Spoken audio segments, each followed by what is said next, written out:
إبراهيم وعلى آل إبراهيم في العالمين إنك حميد مجيد. قال الله تبارك وتعالى في كلامه المجيد: أعوذ بالله من الشيطان الرجيم. بسم الله الرحمن الرحيم.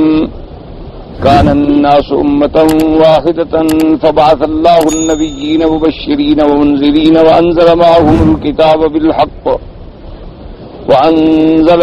الكتاب بالحق ليحكم بين الناس فيما اختلفوا فيه وما اختلف فيه إلا الذين أوتوه من بعد ما جاءتهم البينات بغيا بينهم فهدى الله الذين آمنوا لما اختلفوا فيه من الحق بإذنه والله يهدي من يشاء إلى صراط مستقيم. قال المؤلف والمفسر رحمه الله تعالى: أدام النفع بعلومه وعلومكم في الدارين آمين، إلى أن قال: وقوله تبارك وتعالى بإذنه أي بعلمه بهم وبما هداهم له. اب مفسر رحمت اللہ علیہ اس آیت مبارک پر کہ اللہ تبارک و تعالی نے ہدایت دی ان لوگوں کو جو ایمان والے ہیں. جس چیز میں اختلاف تھا اللہ نے مومنین کو ہدایت دے کے حق کے راستے پہ قائم رکھا. اب لفظ آ گیا تھا کہ لما اختلفوا فیہ من الحق بإذنہ، تو ہدایت جو ہے اس میں کوئی شبہ نہیں کہ وہ اللہ کے ہاتھ میں ہے، کیونکہ ایک ہدایت ہوتی ہے جس کا معنی ہے راستہ دکھلانا. یہ بھی ہدایت ہے کہ آدمی کسی کو راستہ بتلا دے. کسی نے پوچھا کہ مثلا میں نے باب السلام جانا ہے، آپ نے کہا کہ بھی یوں چلے جاؤ سامنے باب السلام ہے، تو یہ بھی ہدایت ہے. اور ایک ہدایت ہوتی ہے کہ اس کو پکڑ کے اس مقام پہ پہنچا دیا جائے، تو یہ اور اسی طرح توفیق ہدایت. تو یہ سمجھ لیں کہ اللہ نے جتنے پیغمبر بھیجے، جتنے نبی رسول علیہم الصلاۃ والسلام، اللہ کے ان پہ کروڑوں صلاۃ والسلام ہوں، وہ تشریف لائے، ان کے ذمے ہدایت تھی. کیا معنی؟ تبلیغ، واعظ، ارشاد، کہ حق کا راستہ بتلا دیتے تھے، دکھلا دیتے تھے بھی یہ حق ہے یہ باطل ہے. اسی طرح علماء کا کام جو ہے حق کا راستہ دکھلانا ہے، بتلانا ہے بھی یہ حق ہے یہ باطل ہے، یہ صدق ہے یہ کذب ہے. باقی کسی کو توفیق ہدایت دینا اور منزل مقصود پہ پہنچا دینا یہ اللہ کے ہاتھ میں، یہ اور کسی کے ہاتھ میں. اسی لیے قرآن مبارک میں اللہ نے فرمایا قرآن بھی ہدایت ہے. اللہ نے فرمایا میرے انبیاء بھی سراپا ہدایت ہیں، میری کتابیں جو اتاری ہیں میں نے وہ بھی ہدایت ہیں، نور ہیں، رحمت ہیں، موعظہ ہیں. اور دوسری جگہ اللہ فرماتے ہیں کہ میرے مدنی صلی اللہ علیہ وسلم انک لا تہدی من احببت، آپ کے ہاتھ میں ہدایت نہیں کہ آپ جس کو محبوب سمجھیں اس کو ہدایت دے دیں، بلکہ فرمایا ہدایت تو میرے ہاتھ میں ہے، میں جس کو چاہوں دوں گا. اور یہ آیت نازل بھی ایسے خاص موقع پہ ہوئی کہ جب حضور صلی اللہ علیہ وسلم کے دنیا میں سب سے بڑے محسن آپ کے چچا ابی طالب جو حضرت سیدنا علی رضی اللہ تعالی عنہ کے والد ہیں، اور میرے مدنی پاک کے سب سے بڑے محسن، خیر خواہ اور وفادار، کہ جنہوں نے حضور کی محبت میں پوری برادری سے جنگ لڑ لی، پورے قریش سے جھگڑا لے لیا اور حضور صلی اللہ علیہ وسلم کا ساتھ نہیں چھوڑا. تو ان کی جب آخری وقت آ گیا، موت قریب آ گئی، تو میرے آقا خاتم الانبیاء حبیب کبریا صلی اللہ علیہ وسلم تشریف لے آئے کہ میں آخری وقت میں پھر آپ کو دعوت دوں.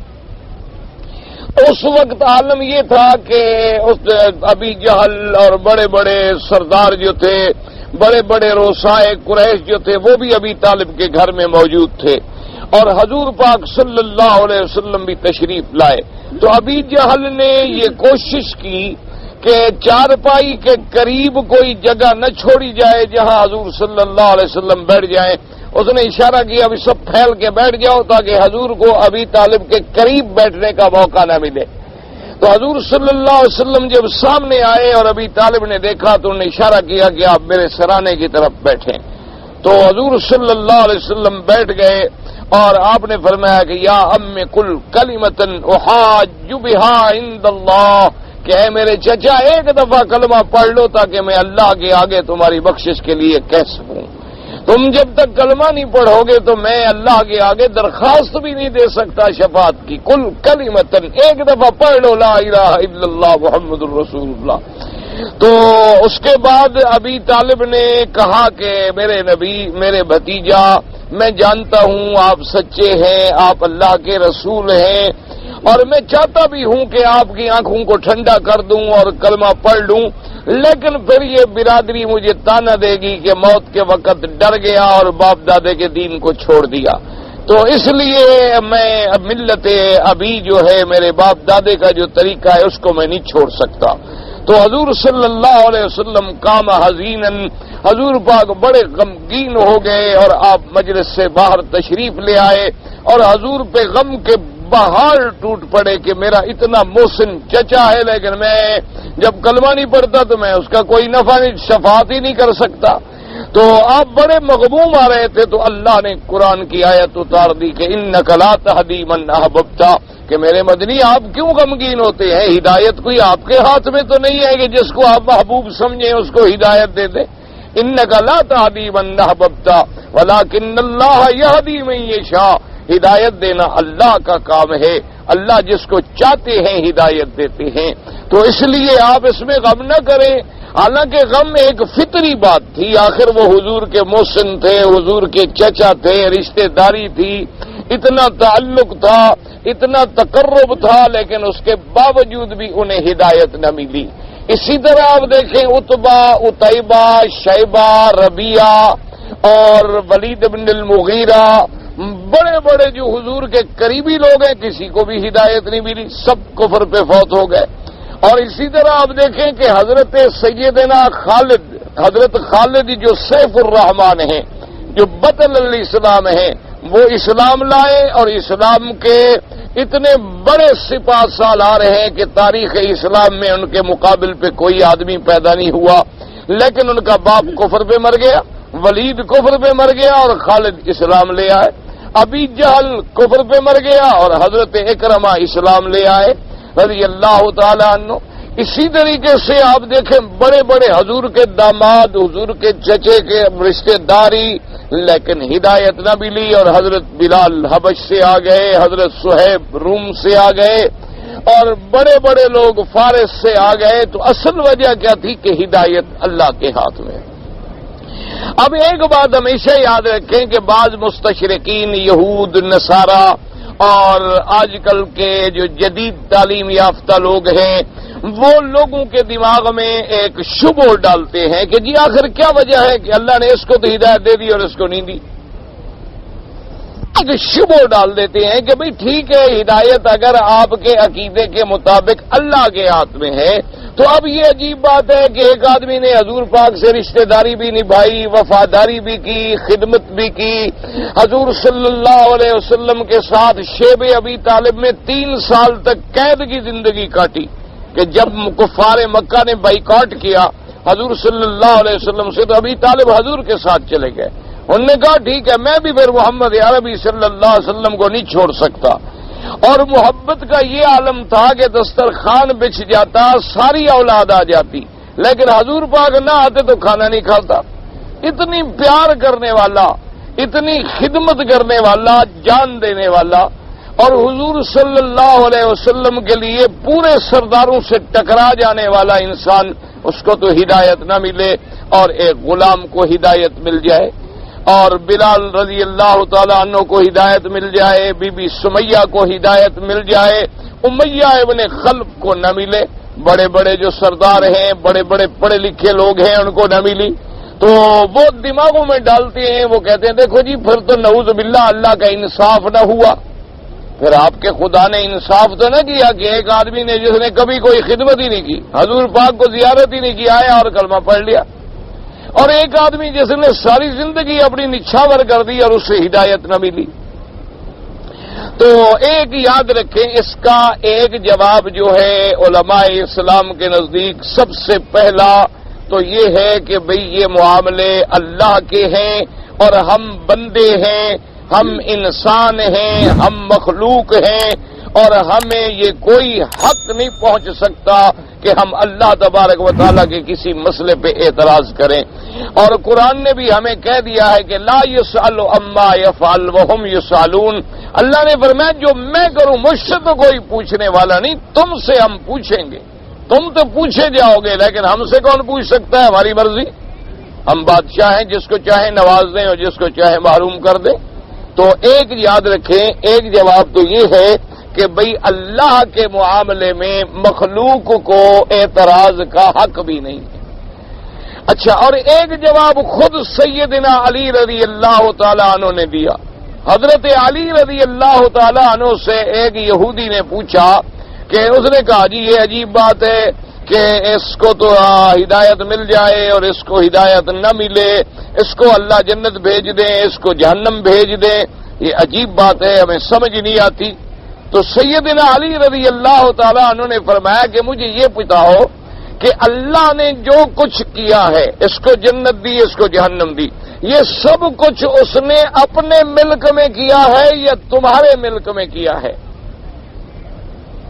اس نے کہا جی کہ ہے تو اس کا ملک، ہمارا ملک تو کوئی نہیں۔ انہوں نے کہا اللہ نے اپنے بندوں کو ایک کو جنت دی، ایک کو جہنم دی، یہ دونوں بندے کس کے ہیں؟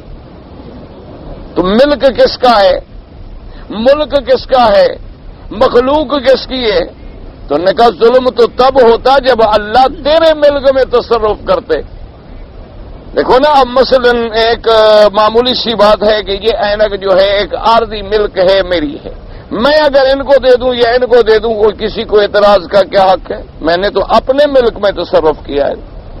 اگر میں آپ کی جیب کی اینک چھین کے اس کو دے دوں تو یہ تو ظلم ہے کہ بھئی ملک آپ کا تھا اور تصرف میں نے کیا۔ اگر میں اپنے ملک میں تصرف کروں، میں اس کو بیچ دوں، میں اس کو ہدیہ کر دوں، میں اس کو گھر میں رکھ دوں، میں پہننا چھوڑ دوں، میں استعمال چھوڑ دوں، تو میری اپنی چیز ہے۔ تو اگر ایک مجازی مالک کو اتنا اختیار ہے کہ وہ جو چاہے تصرف کرے، تو جو حقیقی مالک ہے اس کو بھی اختیار ہے کہ وہ جو چاہے تصرف کرے۔ ایک دوسری بات، یہ بات یاد رکھیں کہ اللہ تبارک و تعالیٰ کا کوئی فیصلہ بھی عدل سے باہر نہیں ہوتا، اور اللہ تبارک و تعالیٰ کی صفت یہ ہے کہ وہ علام الغیوب ہیں اور علیم بذات الصدور ہیں۔ تو اللہ نے جس کو جنت میں بھیجا ہے اس کو اپنے علم سے پتا ہے کہ یہ جنت کا مستحق ہے اور ہدایت کا مستحق ہے، اور جس کو اللہ تبارک و تعالیٰ نے جہنم میں ڈالا ہے وہ جانتے ہیں کہ یہ اسی بات کا مستحق ہے۔ ہمارے سامنے چونکہ سارے معلومات نہیں ہوتے، ہم اعتراض کرتے ہیں، ہمارا علم چونکہ بڑا محدود ہوتا ہے۔ اب جیسے دیکھیں نا جی، آپ باغ میں جائیں مثال کے طور پہ، آپ وہاں جا کے دیکھیں کہ مالی ہے، بیلدار ہیں، بڑے بڑے لوہے کے انہوں نے جناب بیکراز لیے ہوئے ہیں اور بوٹیوں کو کاٹ رہے ہیں، پتے کاٹ رہے ہیں، کہیں سے ٹہنی توڑ رہے ہیں، کہیں سے کوئی اکھاڑ رہے ہیں، کہیں سے کوئی پودے کو نکال کے باہر ڈال رہے ہیں۔ تو اب ایک آدمی دیکھے وہ کہے گا یہ پاگل ہو گئے، زمین بنائی، محنت کی، کھاد ڈالی، پودے لگائے، سردی گرمی سے ان کو بچایا، حفاظت کی، 3-4 سال کے بعد یہ عجیب بے وقوف لوگ ہیں کہ کاٹ چھاڑ شروع کر دی۔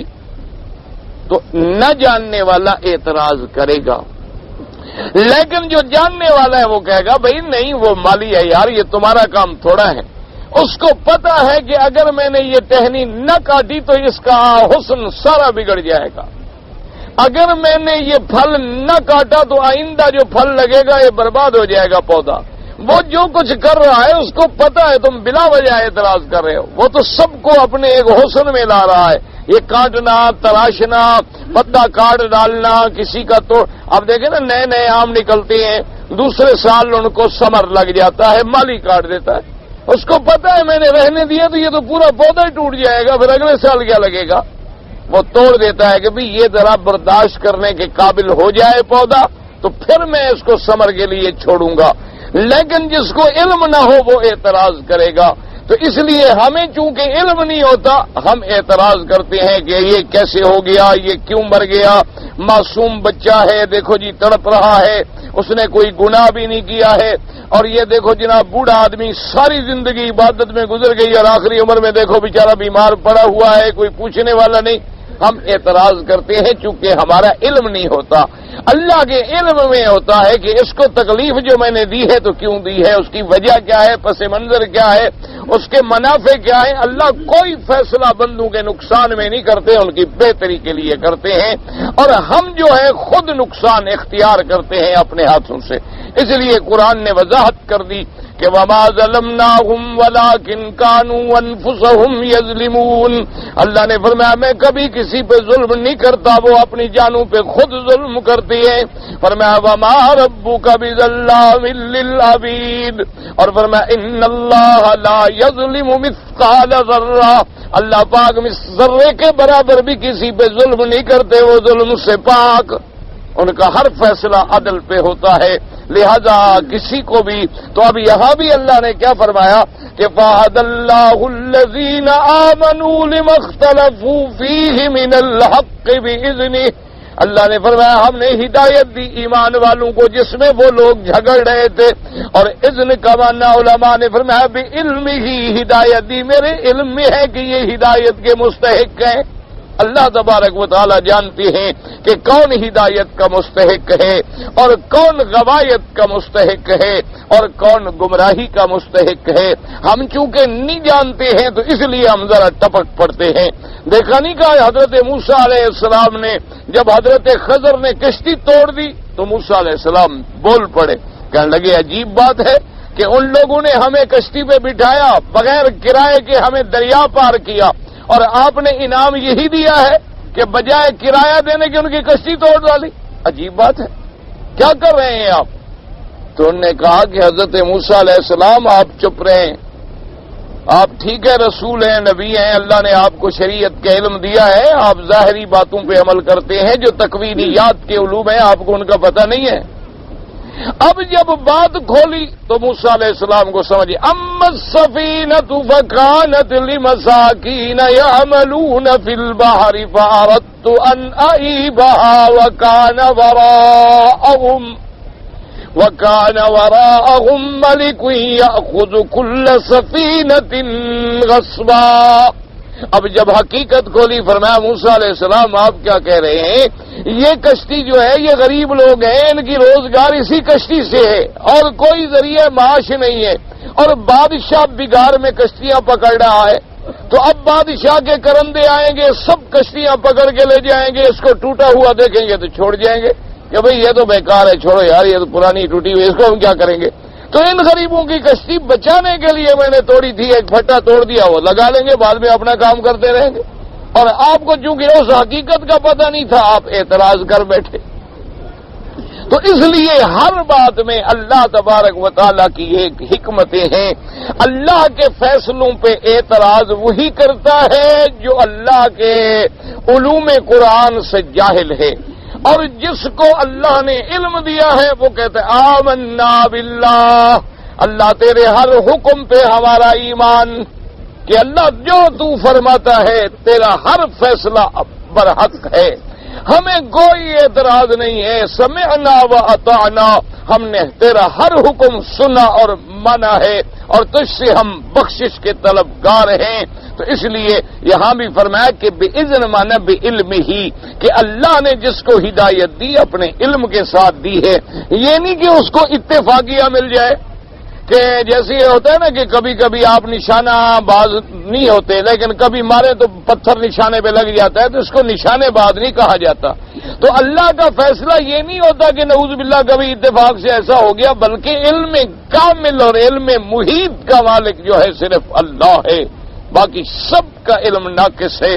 تو اس کے ہر چیز علم میں ہے کہ میں نے کیا فیصلہ کرنا ہے، اس لیے آگے ایک قاعدہ کلیہ بیان کر دیا، فرمایا واللہ یہدی من یشاء الی صراط مستقیم، اور فرمایا اللہ تبارک و تعالی ہدایت دیتی ہیں جس کو چاہتی ہے صراط مستقیم کی، سیدھا راستہ۔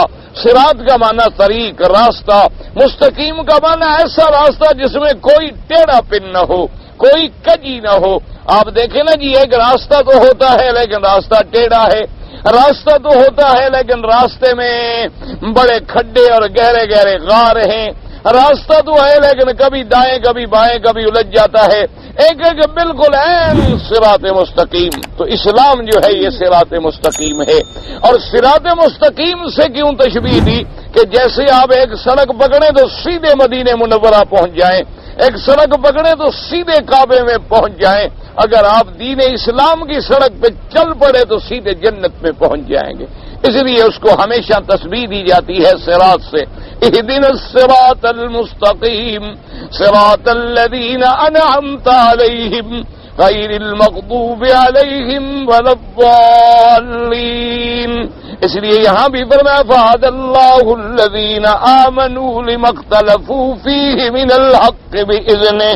اب مفسر فرماتے ہیں قال ابن جی اللہ یہدی من یشاء ای من خلقہ, جس کو چاہیں اپنی مخلوقات میں سے ہدایت دیں, الی صراط مستقیم ای ولہ الحکمت والحجت البالغہ, یعنی اسی کی حکمت تامہ ہے, اسی کا غلبہ ہے. وہ جس کو ہدایت دیتے ہیں وہ جانتے ہیں کہ یہ ہدایت کا حقدار ہے. اصل میں بعض علماء نے جیسے ایک مثال دی, یعنی یوں سمجھے نا, آپ نے دیکھا ہوگا مقناطیس ایک چیز ہوتی ہے, مقناطیس عربی میں مقناطیس کہتے ہیں, آپ بھی اس کو مقناطیس کہتے ہیں. تو اس کا کام یہ ہوتا ہے کہ لوہے کی کوئی چیز ہو نا جی تو اس کو مقناطیس فوراً پکڑ لیتا ہے. اچھا اس کے سامنے آپ سونا رکھیں تو نہیں پکڑے گا, چاندی رکھیں تو نہیں پکڑے گا, آپ جناب اور پلاٹینم رکھ دیں, بڑی بڑی قیمتی دھاتیں رکھ دیں وہ نہیں پکڑے گا, لیکن لوہے کی چیز ہوگی تو فوراً اس کو پکڑ لے گا. اب کوئی یہ کہے کہ جناب یہ مقناطیس بڑا پاگل ہے, سونا قیمتی چیز ہے اس کو نہیں پکڑتا, ٹکے کا لوہا ہے اس کو پکڑ رہا ہے. یہ عجیب مقناطیس ہے بھائی. اس کے سامنے ہم نے سونا رکھا, یہ سونے کو نہیں پکڑتا, چاندی کو نہیں پکڑتا, لوہے کو پکڑ لیتا ہے. تو ایک جاہل اعتراض کر سکتا ہے, کہے گا یہ جو مقناطیس کا ٹکڑا ہے نا یہ ہے ہی بے وقوف. دیکھو کم قیمت چیزوں کو پکڑتا ہے, قیمتی چیز کو نہیں پکڑتا. اور جو عقل والا ہوگا وہ کہے گا تم بے وقوف ہو. اس کے جس کے اندر ایک ہے پکڑنے کی قوت, ایک ہے اس کو قبول کرنے کی قوت. تو جب دونوں طرف سے نیگیٹو پازیٹو نہیں ملیں گے تو بجلی کیسے پیدا ہوگی؟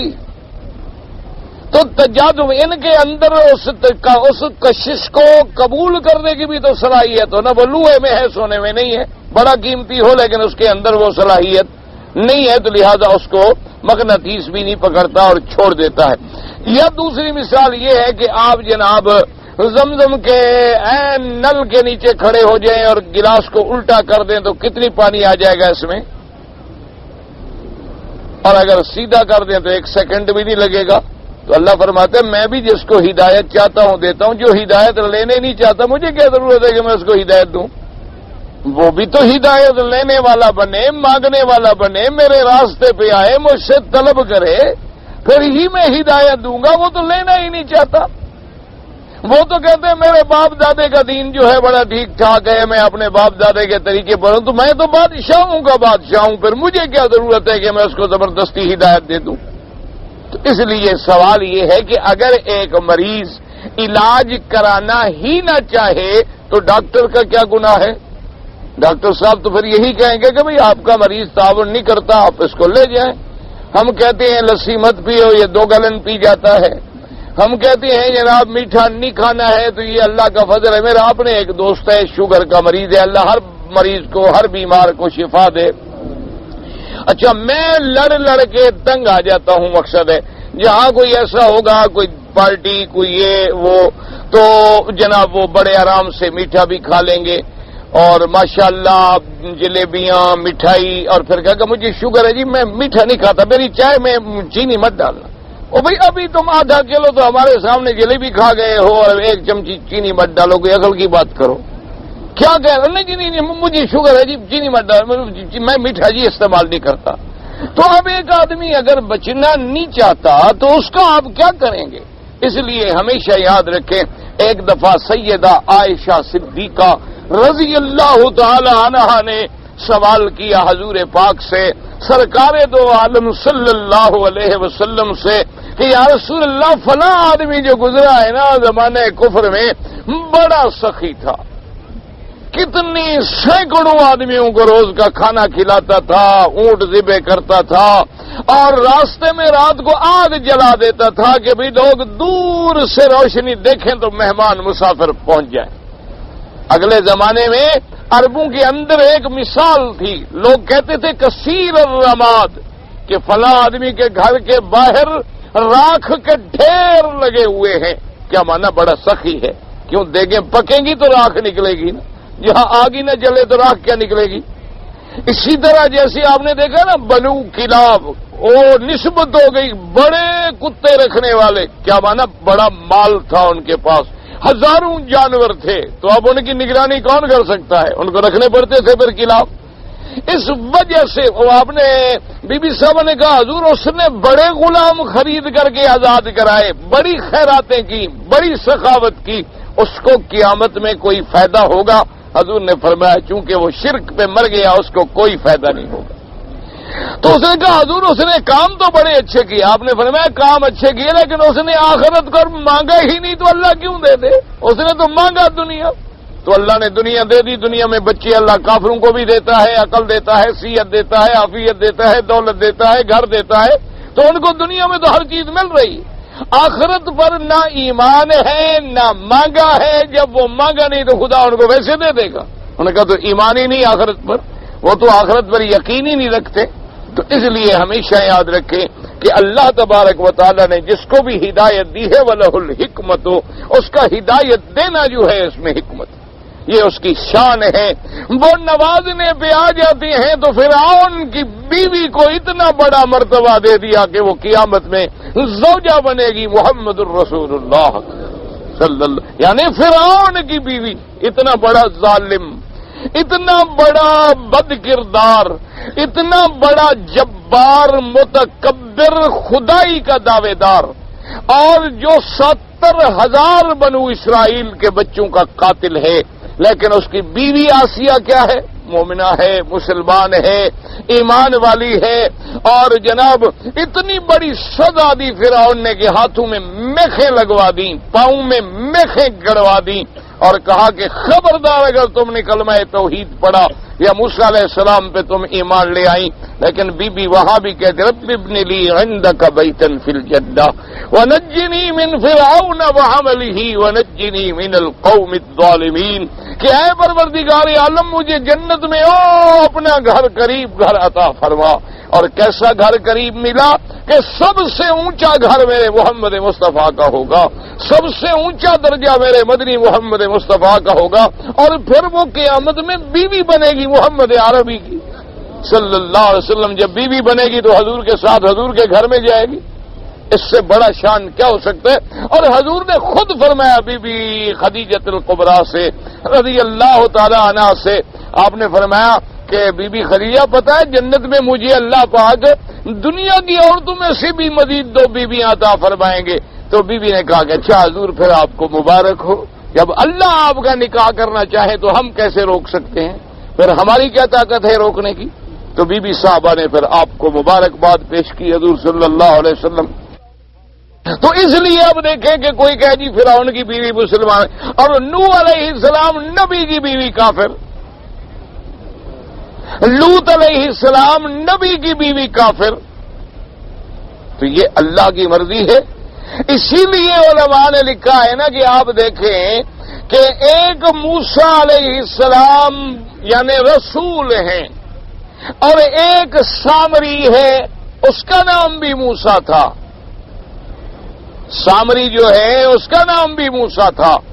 اب دیکھیں کہ سامری جو ہے یہ ولد الحرام تھا، اس کو ماں نے پیدا ہونے کے بعد غار میں پھینک دیا، لیکن اللہ کی حکمت ہے، اللہ نے فرشتے کی ڈیوٹی لگائی کہ اس کی حفاظت کرو۔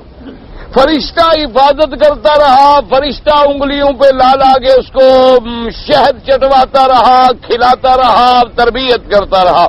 اچھا اس نے یعنی فرشتے سے تربیت پائی اور بڑا ہو کے سامری بنا اور بت پرست بنا اور مشرک بنا اور لوگوں کو گمراہ کرنے والا بنا۔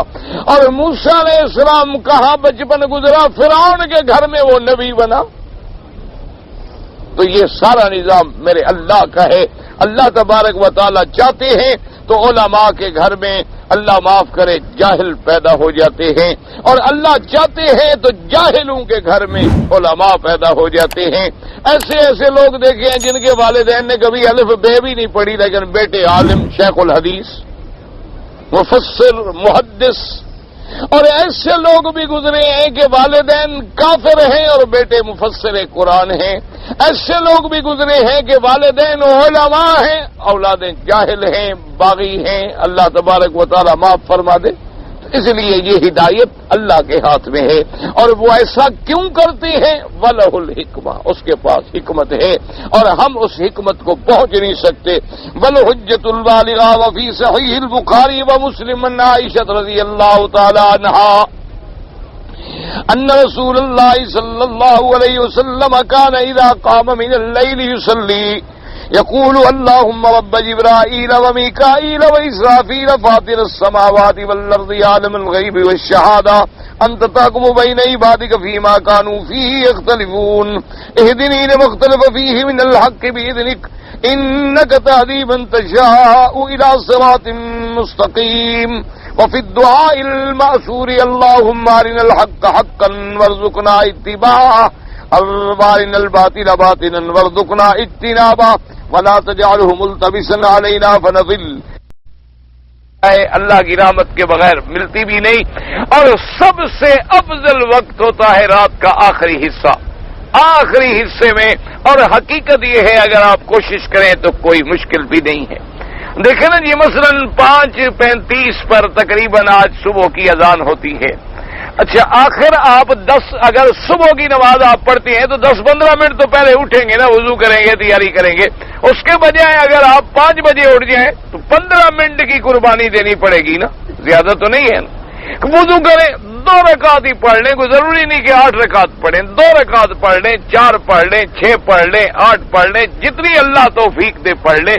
لیکن تہجد کی جو نعمت ہے یہ اتنی بڑی نعمت ہے کہ سیماہم فی وجوہہم من اثر السجود، کہ رات کو تہجد پڑھنے والے کے چہرے پہ اللہ کی طرف سے ایک نور ہوتا ہے، ایک رحمت ہوتی ہے۔ آپ دیکھیں کہ بالکل بعض لوگ سیاہ فام ہوتے ہیں، لیکن آپ کا دل کرے گا کہ میں اس بندے کی طرف دیکھتا رہوں، اس کے چہرے میں کشش ہوگی۔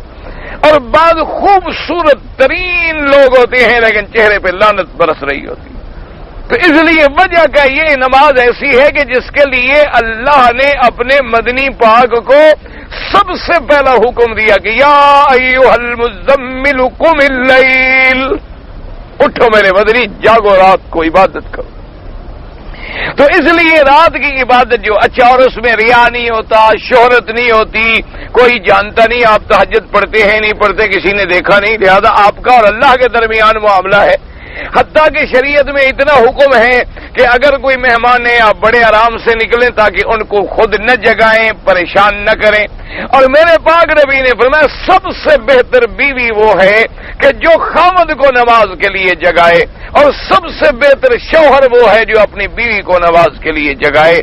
اللہ تبارک و تعالی سے دعا کریں کہ اللہ پاک آپ کو اور ہمیں بھی تہجد کی نعمت جو ہے نصیب فرما دے۔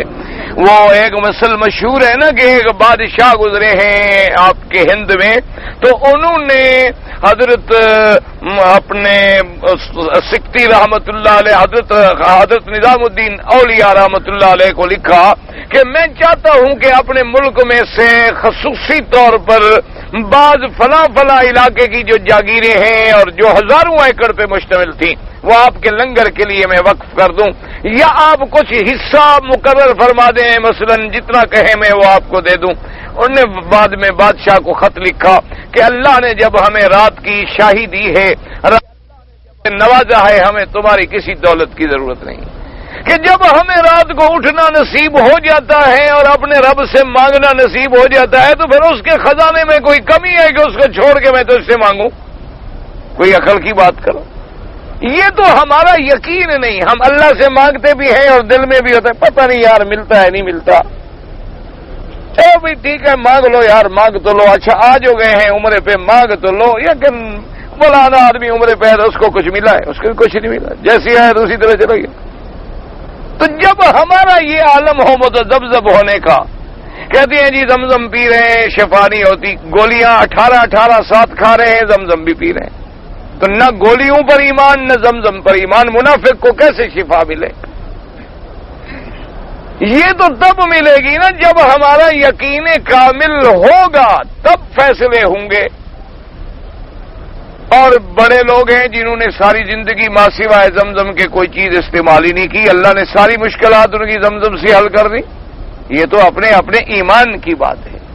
تو اس لیے اللہ تبارک و تعالیٰ سے جب یقین کا دیکھے کہ میرا مدنی اس رات کو کھڑے، اور پھر حضور کی تہجد، پتہ ہے حضور کیسے تہجد پڑھتے تھے؟ سورت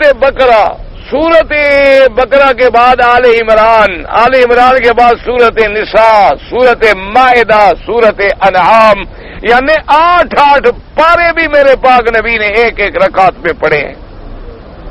ہماری تو تہجد ہی ایسے ہوتی ہے، اللہ اکبر اللہ اکبر اللہ اکبر اللہ اکبر، یعنی ماشاءاللہ ہمارے لوگ دیکھتے ہیں نا، ہم سنتیں پڑھتے ہیں فجر کی، امام صاحب تکبیر کہنا اللہ اکبر، ابھی امام فاتحہ ختم نہیں کرے گا، یہ 2 رکعتیں پڑھ کے آ جائیں گے، اللہ اکبر، سنتیں پڑھ لی۔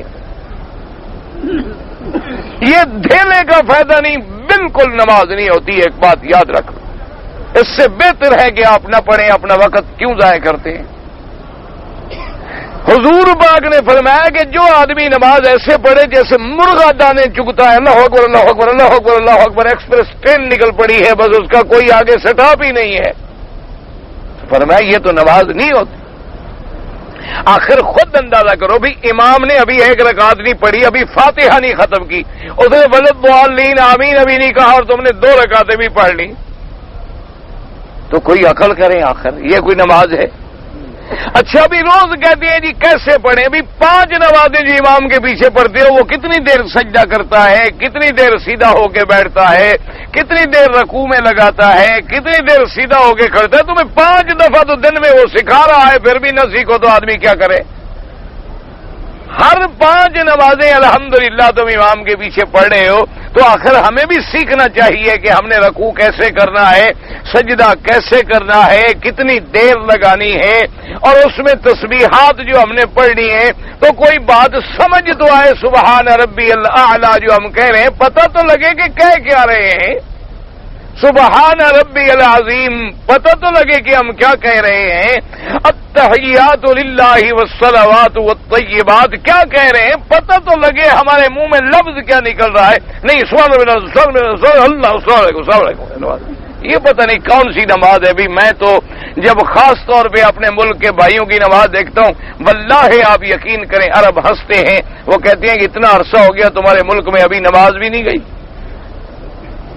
وہ کہتے کہ آپ نے اپنے ملک میں اتنے بڑے بڑے مولوی پیدا کیے، اتنے بڑے بڑے مدرسے بنائے، اتنی بڑی بڑی یونیورسٹیاں قائم کی، اتنی بڑے بڑے دین کے ادارے بنائے، اور بڑے تمہارے رسائل اور اخبارات اور جرائد اور بڑے مناظرے اور مقابلے، اور 50-50 ہزار کے انعام رکھتے ہو صرف فاتحہ کے مسئلہ ثابت کرنے کے لیے، لوگوں کو تو نماز پڑھنا بھی نہیں آتا۔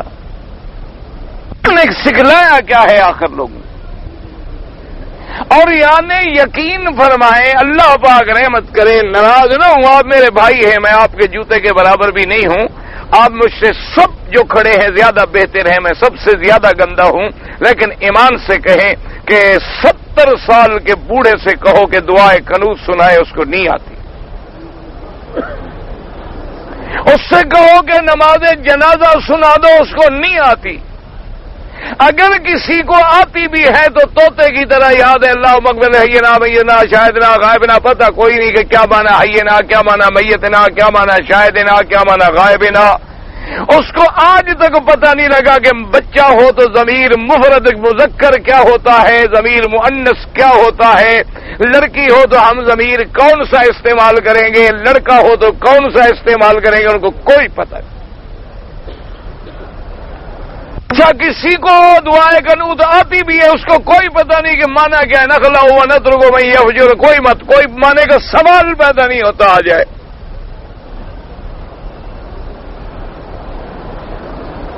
اگر ترجمہ آ جائے ایمان سے کہو تو پھر وہ آدمی شرک کر سکتا ہے جو کہ اللہم ایاک نعبد لک نصلی ونسجد، جب یہ معنی آ جائے کہ اللہ ہم صرف تیری ہی عبادت کرتے ہیں، صرف تیری ہی عبادت، پھر وہ غیر کو سجدہ کر سکتا ہے؟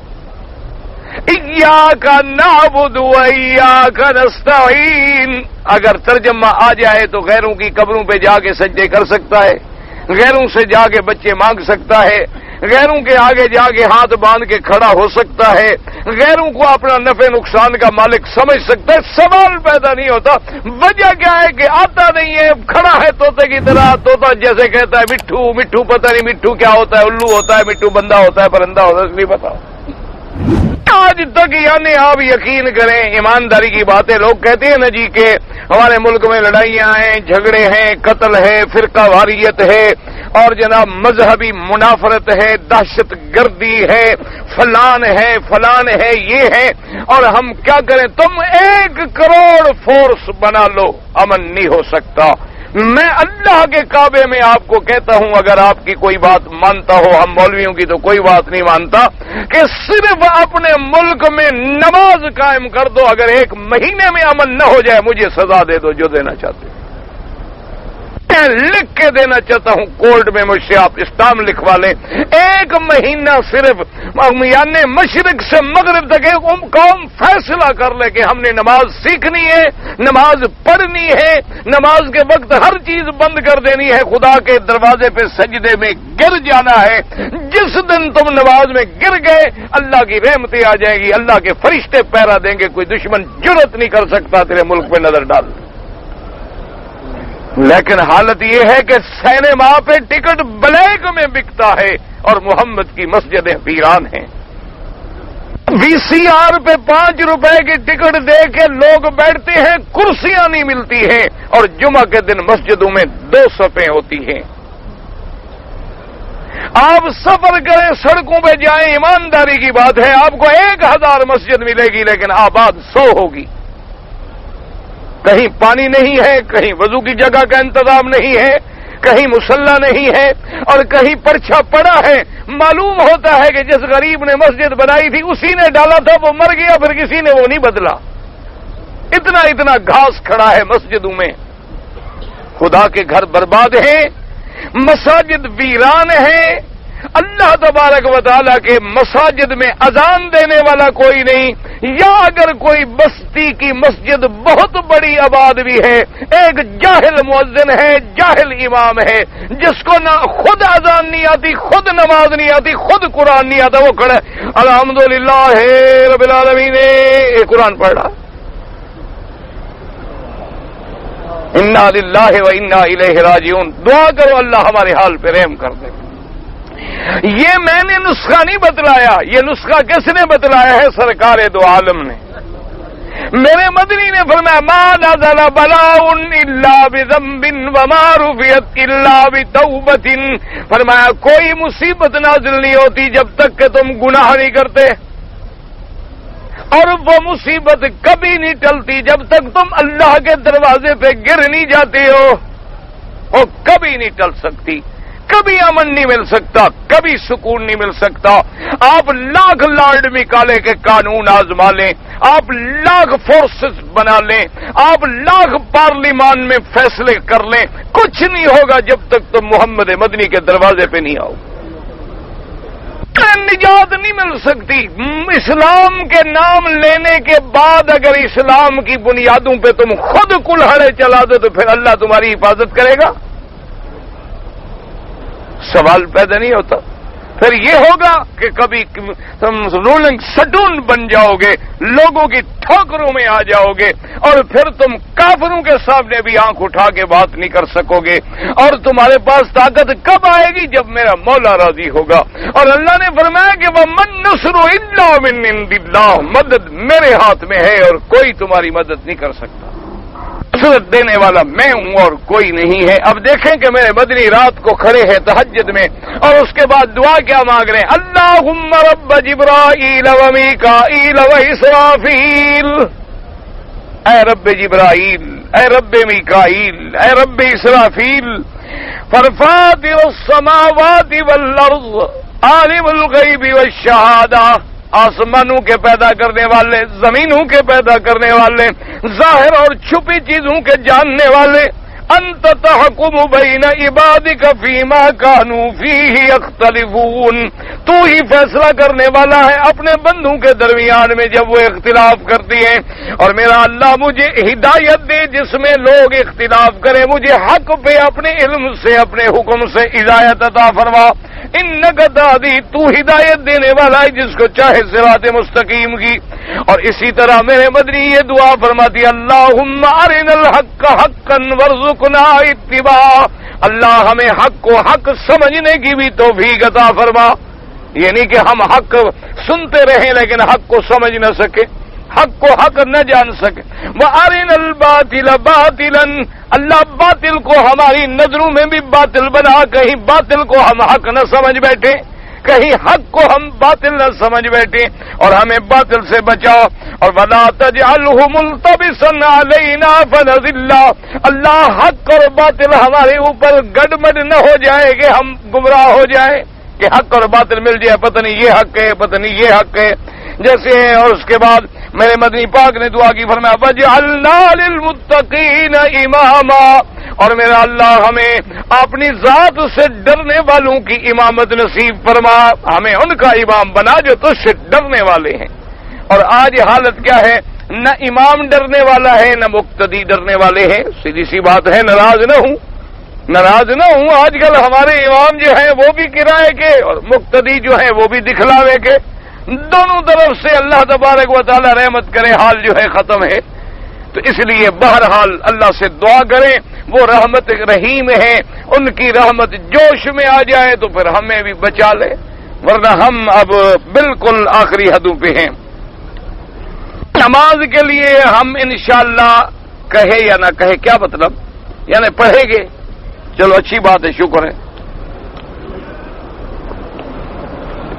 شب رات جو ہے میں نے کل بھی عرض کر دیا تھا میرے بھائی، مسئلے کو سمجھا کرو کہ بعض لوگوں نے شب برات کو، اصل میں ایک تو ہم لوگوں نے اس کا نام ہی بگاڑ دیا نا، شب رات۔ شب تو ویسے رات کو کہتے ہیں، رات ہو گئی، شب رات کیا مانا، شب کہتے ہیں رات کو، رات مانا رات، شب مانا رات، اصل اچھا بعض کہہ دیں گے شب برات، اصل لفظ تھا شب براعت، یعنی ایسی رات جس میں اللہ اپنے بندوں کو جہنم سے خلاصی کے پروانے دیتے ہیں، ان کی برات کا فیصلہ فرماتے ہیں کہ بھئی ان کو جہنم سے بچاؤ۔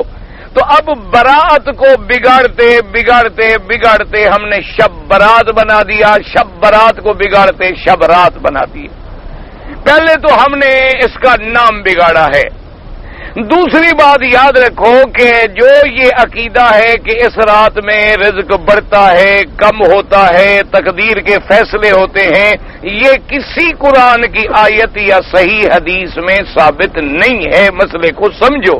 یہ نہیں کہ تم عبادت نہ کرو، کیوں نہ کرو، کسی نے منع تو نہیں کیا کہ تم مہینے میں عبادت نہ کرو، تم جتنا اللہ توفیق دے سارا مہینہ عبادت کرو، ہر رات عبادت کرو، یہ تو رحمت کی راتیں ہیں، شعبان کا مہینہ ہے، مکہ مکرمہ ہے، مسجد الحرام ہے، رمضان کی آمد ہے، جتنا اللہ تجھے توفیق دے۔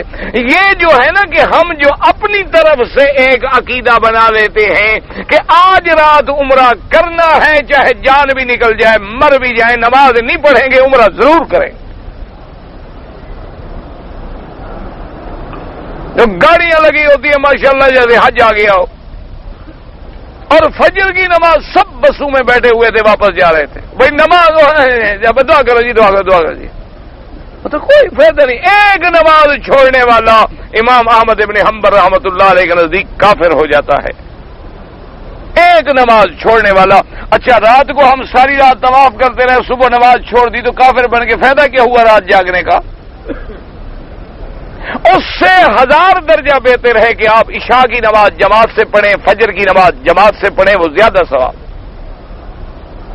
حتیٰ کہ میرے پاک نبی نے فرمایا کہ لیلۃ القدر کی رات میں جس بندے نے عشاء کی نماز جماعت سے پڑھی اور فجر کی نماز جماعت سے پڑھی فقد اخذ بحظ وافر، فرمایا وہ سب سے بڑا حصہ لے گیا، کہ ساری رات سوتا بھی رہا لیکن اس نے عشاء بھی جماعت سے پڑھی کہ وہ فرض ہے، فجر کی نماز بھی جماعت سے پڑھی کہ وہ فرض ہے.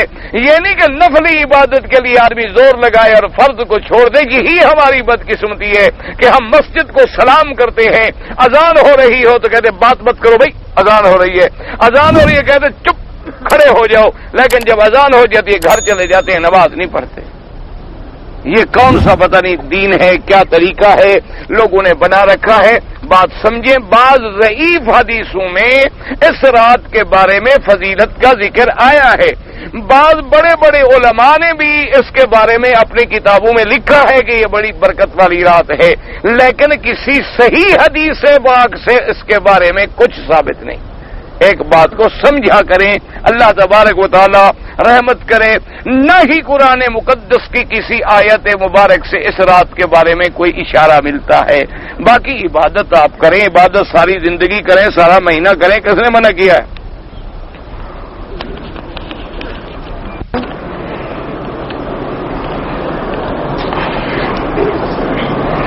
کہتے جی کہ ہم مدینہ شریف سے واپسی کے وقت میں جب آئے تو لا علمی کی وجہ سے ہم نے میقات سے احرام نہیں باندھا اور سیدھا مدینہ منورہ آ گئے.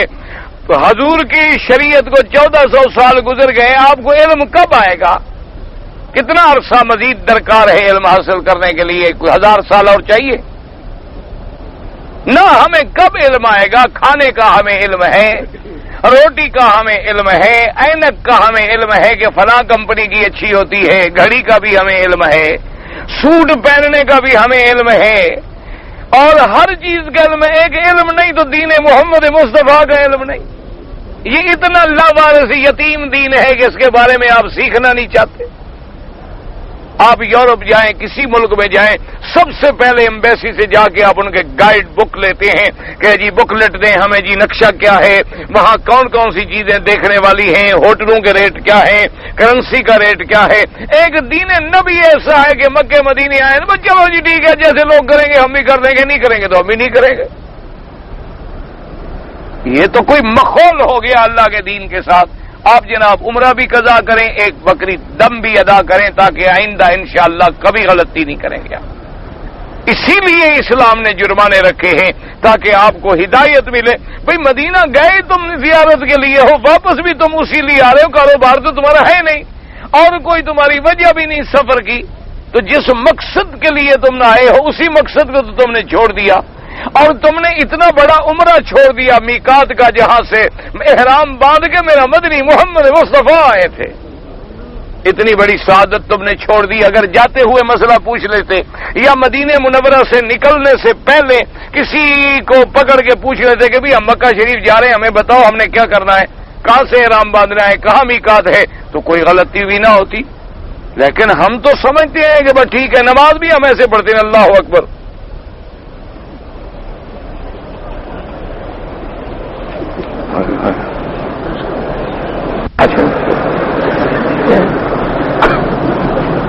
یہ دائیں والا کیا کر رہا ہے؟ اس نے ہاتھ اٹھائے, اس نے بھی اٹھا لیا, اس نے نہیں اٹھایا, اس نے نہیں اٹھایا. وہ رکوع میں چلا جائے, یہ رکوع میں چلا جائے. آج آپ جنازے میں آپ کھڑے ہو جائیں 2-3 کے ساتھ, جب اللہ اکبر کرے آپ رکوع میں چلے, سارے رکوع میں چلے جائیں. کیوں؟ ایک دین نبی ہے, لاوارث ہے, یتیم ہے, ہمیں دین کی ضرورت نہیں رہی. لیکن یاد رکھو دین کو تمہاری ضرورت نہیں ہے, اسلام کو تمہاری ہماری کوئی ضرورت نہیں. اگر نعوذ باللہ ثم نعوذ باللہ ثم نعوذ باللہ روئے زمین کے لوگ اسلام چھوڑ دیں, اللہ کو کوئی نقصان نہیں. اللہ اس بات پہ قادر ہے, وَيَسْتَبْدِلْ قَوْمًا غَيْرَكُمْ ثُمَّ لَا يَكُونُوا أَمْثَالَكُمْ. اللہ نے فرمایا میں تو جب چاہوں تمہیں فنا کر کے ایک نئی قوم پیدا کر دوں, تمہارا نام و نشان تک بھی مٹ جائے, تمہیں پوچھنے والا بھی کوئی نہ رہے, تمہارا نام لینے والا بھی کوئی نہ رہے.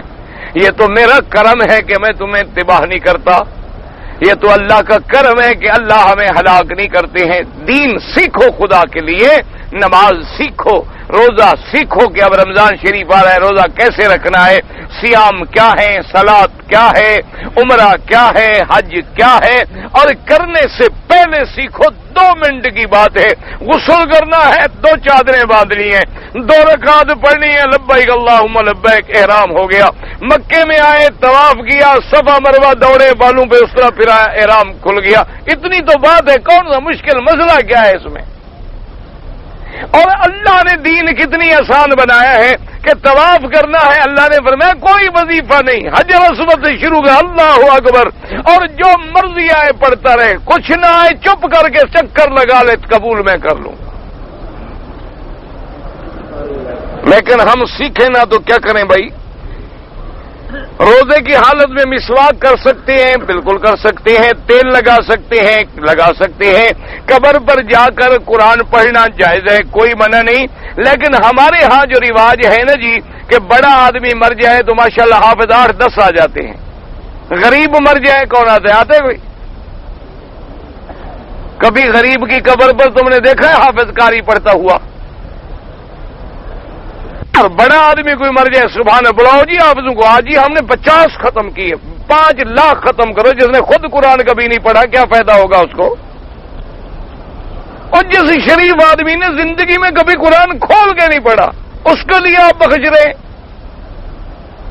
تو آپ قرآن پڑھ سکتے ہیں، لیکن یہ جو رواج ہے کہ قبر پہ آدمی بٹھا دو، وہ وظیفہ لے، تنخواہیں لے، قرآن پڑھے، نہیں، آپ گزرے، آپ نے دعا مانگی، کوئی آیت پڑھ کے دی، اللہ ان کا ثواب عطا فرما، اللہ قادر ہیں، بالکل دیتے ہیں، کوئی منع نہیں ہے۔ جو آدمی شعبان میں 13 سے 15 تک روزہ رکھتا ہے بالکل جائز ہے، ہر مہینے 13، 14، 15 کے جو روزے رکھتا ہے وہ ضرور رکھے۔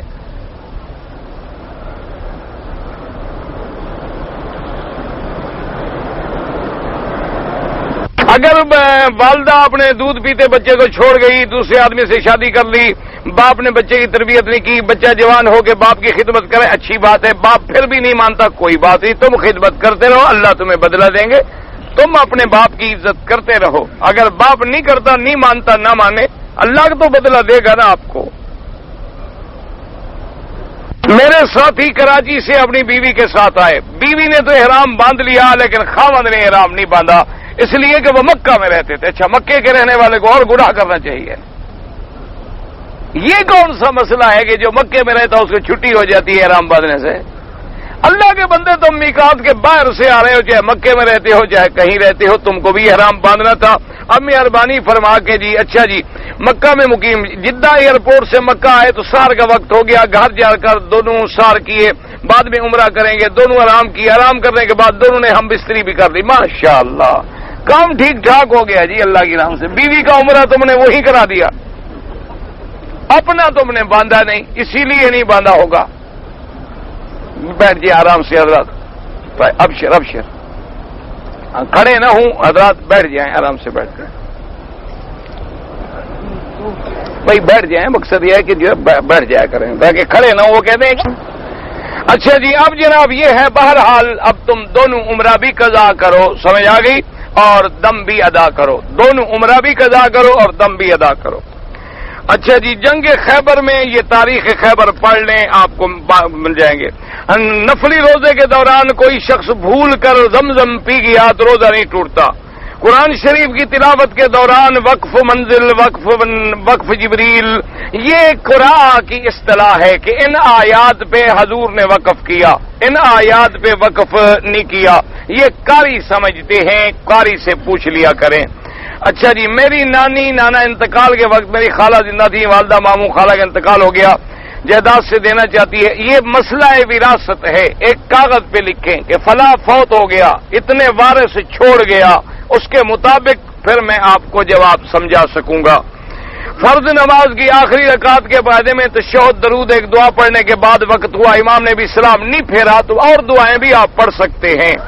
اچھا جی وضو کے بعد کوئی کنگھی کرے تو کھڑے ہو کر کرے، یہ کوئی مسئلہ نہیں، کنگھی کھڑے ہو کے کرے۔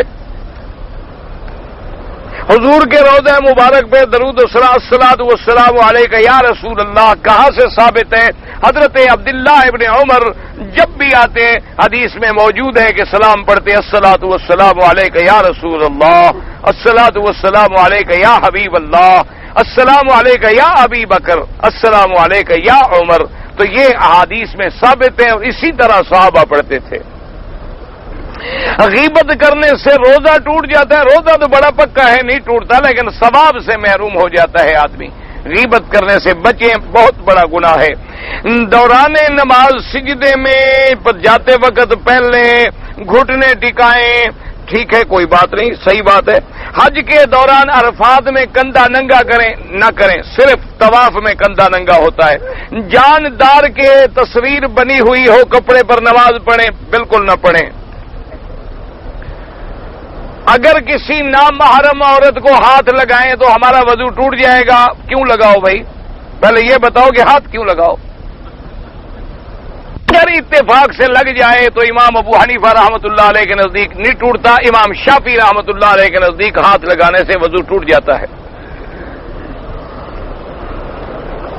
اگر آخری نماز وتر بناؤ، ہم سونے سے پہلے اگر تہجد پڑھ لیں کوئی بات نہیں، معنی یہ ہے کہ اگر آپ نے وتر نہیں پڑھے اور رات کو تہجد پڑھ رہے ہیں تو پہلے تہجد کی نفل پڑھیں اور آخر میں وتر پڑھیں، یہ مراد ہوتا ہے۔ یہ نہیں ہوتا کہ اگر تم نے عشاء کے بعد وتر پڑھ لی ہے تو رات تہجد بھی نہ پڑھو، یہ معنی نہیں ہے۔ مرد اور عورت انگلی اتحیات میں اشہد اللہ الہ الا اللہ، نفی اس بات۔ بخاری مسلم کی حدیث کیوں نہیں مانی جاتی کہ نماز میں امام کے پیچھے فاتحہ پڑھیں؟ بخاری مسلم کی حدیث ہے کہ اذا قرأ الامام فانصتوا، کہ جب امام پڑھے تم چپ کرو۔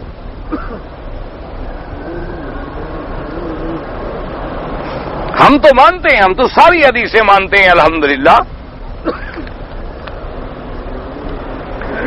مدینے سے ایک آدمی عمرہ کریں اور احرام باندھنے کے بعد احتلام ہو گیا تو مکہ مکرمہ آ کے احرام دھویا، احرام مکہ کی میقات سے باندھا، 2 رکعت پڑھی، پھر عمرہ کیا، کیا یہ صحیح ہو گیا؟ کیوں پہلا عمرہ تمہارے کو کیا ہو گیا تھا بھئی؟ جب تم نے مدینے سے احرام باندھا، راستے میں سو گئے، احتلام ہو گیا، کوئی بات نہیں، غسل کر لو، کپڑا دھو لو، وہی تمہارا عمرہ ٹھیک ہے۔ پھر تم نے مکے سے آگے دوبارہ احرام باندھنے کی کوئی ضرورت نہیں تھی، بہرحال عمرہ تمہارا ہو گیا، ٹھیک ہو گیا۔ دوران حج کسی نامحرم عورت سے ہاتھ ملا لے، نہ ملایا کریں، ملایا ہے تو توبہ کرے۔ حنفیہ میں کن صورتوں میں باہر سے آنے والا اگر روز میقات سے آتا جاتا ہے، مثلا ٹیکسی ڈرائیور ہے، روز عرفات جا رہا ہے، طائف جا رہا ہے، آ رہا ہے، اس کے لیے احرام باندھنا اجازت ہے، لیکن جو کبھی کبھی آئے اس کو میقات سے احرام باندھنا چاہیے حنفیوں کے نزدیک۔ انڈیا سے آیا، سیدھا دمام رک کر مکہ نوکری پہ آ گیا، احرام نہیں باندھا تو پھر بھی آپ پر احرام جرمانہ ہو گیا۔ امام ابو حنیفہ رحمۃ اللہ علیہ کے نزدیک دمام سے آتے ہوئے میقات راستے میں ہے، آپ طائف سے باندھ لیتے یا دمام سے احرام باندھ لیتے تو بچ جاتے۔